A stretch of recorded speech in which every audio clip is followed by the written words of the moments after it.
கோயிலுடைய முக்கியமான வரலாறான ரொம்பவே சுவாரஸ்யமான வரலாறான அந்த திருவாடானை அப்படிங்கிற பேரு எப்படி கிடைச்சிச்சு அப்படின்னு பார்க்க போறோம். ஒரு காலகட்டத்தில் வருண பகவானுடைய மகன் வாருணி அப்படின்னு சொல்லக்கூடியவன் துர்வாச முனிவரை அவமதிச்சிட்டாருன்னு சொல்றாங்க. இந்த வாருணின்னு சொல்லக்கூடியவர் துர்வாச முனிவர் ஒரு குளத்தங்கரையில் உட்கார்ந்து தவம் செய்யும் போது தன்னுடைய நண்பர்களோடு அந்த பகுதியை கடந்து போகும்போது துர்வாச முனிவருடைய அந்த தவத்தை கலைக்கும் விதமாக கூச்சல் போட்டுட்டாங்க. அவருடைய நண்பர்கள் பழங்கள் பூக்கள் இதையெல்லாம் துர்வாசர் மேலே எரிஞ்சு அவருடைய தவத்தை கலைச்சிட்டாங்க. அதுக்கு காரணமாக வாருணியும் அந்த இடத்துல நண்பர்களை கூட்டிட்டு வந்ததுனால துர்வாச முனிவர் கோபப்பட்டுட்டாரு அப்படின்னு ஒரு இடத்துல சொல்லப்படுது.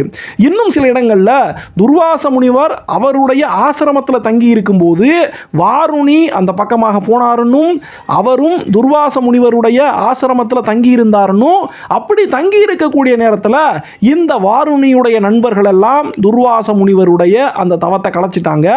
அதனால கோபப்பட்ட துர்வாச முனிவர் வருண பகவானுடைய மகனாக இருந்த வாருணியே, நீ உன்னுடைய பிறப்புக்கு உன்னுடைய அந்த தகுதிக்கு பொருந்தாத வேலையை செஞ்சு என்னுடைய தவத்தை கலைச்சு இப்ப என் கோபத்துக்கு ஆளாகிட்ட. உன்னுடைய தகுதிக்கு பொருந்தாத வேலையை நீ செஞ்சதுனால நீ பொருந்தாத உருவத்தை அடைவ.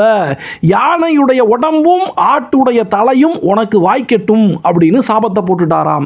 இந்த சாபத்தின் காரணமாக தான் வருண பகவானுடைய மகன் வாருணி இப்படி ஆட்டு தலையோடும் யானையுடைய உடம்போடும் இந்த பூலோகம் முழுக்க சுத்தி திரிஞ்சாராம்.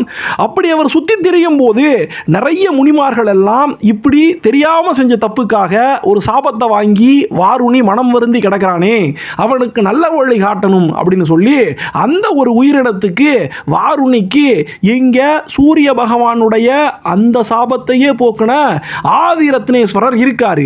அந்த கோயிலுக்கு போய் நீ தீர்த்தம் உருவாக்கி சாமிக்கு தினமும் அபிஷேகம் பண்ணி வந்த அப்படின்னு சொன்னா அந்த சிவபெருமான் உனக்கும் சாப விமோச்சனத்தை கொடுப்பாரு அப்படின்னு சொல்ல போக இந்த ஆட்டுத்தலையும் யானை உடம்பும் இருந்த வாருணியும் இந்த பகுதிக்கு வந்து தன்னுடைய பேரிலேயே ஒரு குளம் உருவாக்கணும்னு சொல்லி ஒரு தீர்த்த குளத்தை உருவாக்கி வாருணி தீர்த்தம் அப்படின்னு இன்னைக்கு வரைக்கும் இருக்கு.